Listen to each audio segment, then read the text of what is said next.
What's up, Aces fans? Welcome back to the Aces post-game report. I'm Armani Lingo with Vegas Sports today. And Jazz, hey, we didn't do our dap-up last time. We didn't, and that felt kind of weird. That's tradition. That's weird. And I'm Jazz Lucas with Her Game Network. Hey, we got a fun one here tonight. It was a lot more fun than last game. Am I right? I mean, last game, we talked about how they just couldn't control the pace against this super fast, aggressive Indiana Fever team. Mm-hmm. They were running all over them. Mm-hmm. Different outcome here tonight. Much different outcome. You could tell Becky said some things in the locker room after the game, and it showed. I mean, they came out with a game plan, and they executed. I mean, they got a couple of nice plays into NaLyssa Smith in the paint. She got really aggressive, and we're for sure, and that's something we're going to highly emphasize is NaLyssa Smith and her physicality. We'll get all into that in a bit. But kind of start things off, Aces controlled the pace early. Yeah. Hard defense, played fast, and was aggressive to get to the net. Yeah. What did you kind of see in that first two quarters that really worked out for them? You said it, controlling that pace. Yep. So they came out swinging, ready to go. They actually took the time to just really get in there. Right. Defense was good. Yep. That's like the huge thing. Let's talk about that. Right. Defense was actually on point. I like how they had Jewel on Kelsey. Even when Dana got in, she was on Kelsey. So I like that they did that to kind of shut her down. Right, yep. I mean, Dana is the one who I would. Yeah, I know. Yeah. And you could tell they put a heavy emphasis on Kelsey Mitchell here today. I mean, she was not missing. She looked like Caitlin Clark almost when she doesn't miss. Kelsey was going off last game. So, yeah, I mean, just defense overall. And you said it. The Fever outplayed them on defense last game. They did. And it was the total opposite here tonight. And some stats with A'ja Wilson. She starts off the first quarter with 11 points. Only had 2 points in the second quarter. Yeah, she did. But now let's go into NaLyssa Smith, okay? Not only is she getting it done on the defensive end of the floor, but she's also getting it done on the offensive paint. I mean, she's just controlling and absolutely doing whatever she wants in the paint. What did you like about her game here today? She played physical. Yeah. She played really physical. It was like she was A'ja tonight almost. You know how she's almost in the paint, getting fouled, everything. That was NaLyssa tonight. Yeah. She was in the paint. She was getting fouled. She was going to the free throw line, and she was, making those free throws too. Yeah. And a little bit of kind of a hockey reference in here. I mean, what they do with hockey teams during the playoffs is sometimes they like to pick up a very strong physical player that can battle out in front of the net. And that's what NaLyssa Smith is. She can battle her way out in any battle, and she just out-physical whoever they got one-on-one with her. And that's on the offensive end, but also on the defensive end, she's just doing her thing. She is the definition of a player that fits in the playoffs. I agree. Physical, can get dirty when it needs to happen, and then when the pressure's on, she still remains physical, and she still can do her job. And just outstanding performance from NaLyssa here today. I'm going to say this, too. Whatever Becky said to her after she got her fourth foul, it worked because she made six shots after that. Yeah, because you don't want to lose a player. You don't want her to get out of the game when she's playing that well. And that will definitely, not only will that ruin the momentum for the team, but on the offense and defensive side, but it will ruin the whole physicality part. Yep. So after that fourth foul, we were like, oh, man, with how physical she's going to be, it was kind of trending that she was going to get fouled out. Yep. But she kind of, still playing physical, took it out, just took it a bit down a little bit, and still played her amazing offensive and defensive game at the end of the day. So we've said physicality probably 1,000 times already. 1,000. So Becky Hammon, I mean, she went off kind of in the presser talking about how physical this series is, and just take a listen on what she had to say. The physicality is out of control, that's for sure. I mean, you can bump and grab a wide receiver in the NFL for those first 5 yards, but you can do it in the W for the whole half court. You put 2 hands on somebody like that, it should be an automatic foul. Well, most of my assistants come from the NBA, and they're like, this would not fly in the NBA. This level of physicality would not fly in the NBA. There'd be fights. We just have very well-mannered women. Yeah, Jazz. And Becky Hammond, whew, she went off. And hey, we have our first special guest with us, Kelly. Kelly, just tell us a little about what you do, who you work for, and how you're doing this today. Hello, I'm Kelly. I am a beat reporter for the 9 basketball. Currently the Next Hoops, but rebrand. Anyway, tonight's game was a game to watch. Yes, it was. Yeah, and like we were just mentioning just how fun and physical it was. I mean, hockey's coming back. It kind of reminded me of like a nice physical playoff hockey game. It was kind of that same energy tonight. Am I right, Kelly? Oh yeah. 100%. And Kelly also covers UNLV hockey, so she knows a little thing or two about hockey. But also, yeah, Kelly, an amazing sports reporter, and we're just so glad to have you on. Yeah. Thank you. So we got the stat pad. We didn't mention too much of the player stats in the last segment, but we're going to have you go off with that. Now talk about NaLyssa Smith first and her stats. Let's go, NaLyssa. So, 18 points, 7 rebounds, but the best part about it is she was 7 for 9 from the field, which is actually really good. Right. So, we're going to work our way down. Of course, the best player in the world. 25 points, 9 rebounds, 5 steals, 2 blocks. A'ja Wilson. What a performance. Yep. That is probably a really, really... And then how many assists did Chelsea Gray get to here? Now, Chelsea, 10. She had 10 assists. Mm-hmm. A couple nice little fancy passes, too, that she did. Some no-looks. Some no-looks. And then you got Jewel and Dana topping it off with 10 each. And then you have, 5? 1, 2, 3, 4. Yeah, 5 players in double digits, and Jackie added that 13 points in there too as well. So. Yeah, and then if you look at the bench stats, I think it was 20 points combined with Dana and Jewel, or am I getting that mixed it's 20 wrong? points, and if you want to add Cheyenne and Meg in there, where they did get some points towards the later of the game, but we'll count that, right? count. Now, Kelly, talk about really. And like I said, physicality, and after hearing Becky Hammond, physicality is off the charts this series. You kind of talked about how the Aces are pretty good at kind of controlling that. You asked Becky that, and she told you that, yeah, they're really good at controlling, their anger, or they're controlling when it's under pressure, okay? Now, what do you think about the physicality this series, and what have you seen from your own eyes? I mean, the physicality is insane. Like Becky said, it is pretty out of control. Mm-hmm. There are some plays where they're just grabbing each other and nothing's getting called.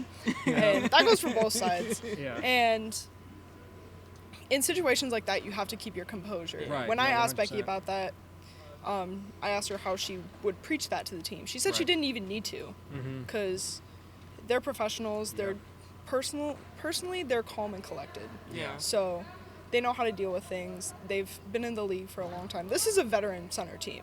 Yeah. They've dealt with physicality. They've seen this all before. So having that experience definitely helps them keep them calm and collected. Yep. And they really don't need to worry. No.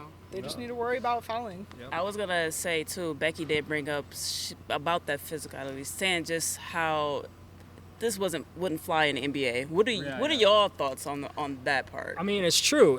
If this was the NFL, if they had NFL referees, there would be flags flying all over the place. I mean, like Becky mentioned, the holding calls, some of it they just let it play out. And I kind of like that a little bit when it comes to the playoffs, because look, both teams are trying to get physical. I mean, that's the identity that both of them are trying to play at. So I do like the fact that they let them get away with some of it. But there is a time where you do have to make some of these calls, or it's just going to get out of control. Because if one of the players be like, oh, if I can grab her and no one's calling it, I can do that to this, I can do that to her. It's just, and at that point, it's a hugging match out there. Yeah, some elbows. We're seeing some 1970s. We're seeing good old Detroit Pistons, 1980s, 1990s, Chicago Bulls versus Detroit Pistons style basketball right now. Am I right? I mean, look, but yeah, they do really need to. The refs need to really step in and control the game sometimes, okay? And both coaches said that, by the way. Did. Becky. So yeah, that's kind of the main thing. And Kelly, you got anything to add on to that? Chiming in on that, I mean, it's been a league-wide issue all season. I mean, other players have complained, saying that why aren't the refs calling certain things? Why are they only calling this? Why are they only calling that? And now it's becoming not just a league-wide issue. I've seen it in other sports too. Yeah. Is that the what kind of what the fans want though? You know, a little bit. Maybe that's something because look, it's funny. The fans. Look, the fans though. I mean, they're gonna complain no matter what, right? The game's not too physical. Oh, then when it does get physical, it's just way too much. You know what I mean? What do you think? I think it needs to be a happy medium. I get that. Yeah. It needs to be a happy medium because we do love the physicality of the game, but too much because there should have been no way that Aaliyah threw an elbow clear right in Asia's throat. So it needs to be a happy medium. Right. Because sometimes too much is too much. And I think Indiana's been on the backside of it because they're seeing all their players getting injured. So and they don't want anyone else getting injured on that side. So I can understand the frustration from Indiana's coach. Now, I will say this: if things do ramp up this series more than it already is, I mean, what do you think it's going to be like in Indiana under that amazing atmosphere? I mean, Kelly, let's get your opinion. And you asked Coach, too, about this, you know, just like you said, just keeping their composure. How big is the composure going to need to be when they travel to downtown Indianapolis? I mean, you can't let the noise affect you. Yeah. And tonight, the noise affected the Fever. Yeah. You could tell the place was rocking. Yeah. It was. And glad you mentioned that. The Fever were making mistakes left and right. Yeah. They were backcourt violations, shot clock violations. Yeah. And the Aces can't let that get into their head. Yeah. They have to tune it out somehow. Mm-hmm. Keep together, keep composed, because if they start getting as physical as the Fever and the Fever gets even more aggressive, we could see players drop like flies, and no one wants to see that. Yeah. So especially just before the finals, right? On any side of the team. Right. We've seen Asia Wilson go out this season. Yeah. NaLyssa Smith was out for a game at the end of the season. Kirsten Bell was out. We don't want to see that. 100%. Because this is good basketball. Right. This is fun, exciting basketball. Yeah, and just to kind of end things off, we don't want to see where it's getting too physical, where it slows down the pace of the game. Indiana's coach mentioned how, well, they wanted to get things going, but there was just a foul every 10 seconds, and that ruins the pace of the game. So I understand how being too physical can also just ruin the whole, I guess, process that the Fever or the Aces are trying to play with. Because how do you get a rhythm if there is a foul every 10 to 15 seconds? You know, so.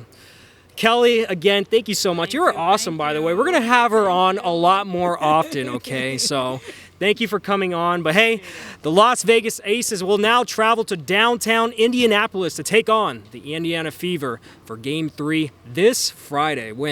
That will be a fun one. And just to kind of close things off, guys, what do you think the Aces need to do to really capture that huge Game 3 win in Indiana? What do you think, Kelly?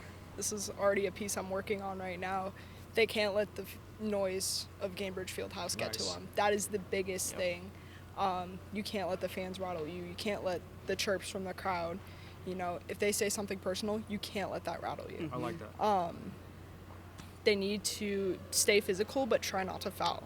Because you need to be aggressive. You need to play aggressive, but, you know, you can't be throwing elbows. Yeah. You can't be putting people in headlocks. You can't be, you know, throwing an elbow at someone in the throat. This is not WWE. Play within the book. Yeah. We don't see we don't see everyone play like Jack Lambeer out there the way he played against Michael Jordan. But no, you're absolutely right. And the third thing is let the bench cook. Dana Evans has been doing really good. Jewel Lloyd has been doing really good off the bench. Yeah. If Megan Gustafson, if Aaliyah Nye, if anyone on the bench, Cheyenne Parker-Tyus, Kia Stokes, if all of them manage to cook and play really well on both ends, this is a dangerous team. This 100%. Is a deadly team. Yep. And whoever wins the Phoenix and Minnesota matchup, if they see how dangerous this team is with the depth they have on the bench, they're going to be scared. Right. Wow. Well, this is why we have our show. Hey, do you have anything to add to that? Nope. This is why we had Kelly on the show. Fantastic reporting, Kelly. And as always, and hey, drop your socials so everyone knows where to find you. No, I don't have Twitter. But I do have Instagram. Kelly Rose Sports. Just make sure the first E is an X because someone took all the vowels. That is where you'll find most of my sports content. I do other types of sports. I do racing content, hockey content, all the above. I have a TikTok, Kelly Rose, with, once again, the E is an X. Someone keeps taking all the vowels. But I do post WNBA content, racing content, hockey content, and just personal content all around. So. And I mean, this guy, she is an amazing reporter, not just for the WNBA, but everything she does. So please give her a follow, okay? Please. And while you're at it, give us a follow at Vegas Sports Today and Her Game Network. And again, guys, what a show. What a show. Again, Kelly, thank you. Thank you. As always, guys, yeah, and we'll definitely have you back on soon, okay? But hey, as always, make sure to stay tuned on all of our networks for Aces, post-game, and just general stuff down the road, okay? And this is going to be a fantastic playoff series. So we don't know if we'll be back, here for the WNBA Finals, maybe. You never know. That's what we're hoping. We hoping that they win these 2 games away. So that we don't have to worry about it. Right. So hey, make sure to stay tuned. Okay, I need to cut this because this is gonna be way too much editing now. All right. All right, guys. Again, thank you so much for watching, and hey, we'll see you guys soon. All right. Make sure to stay tuned.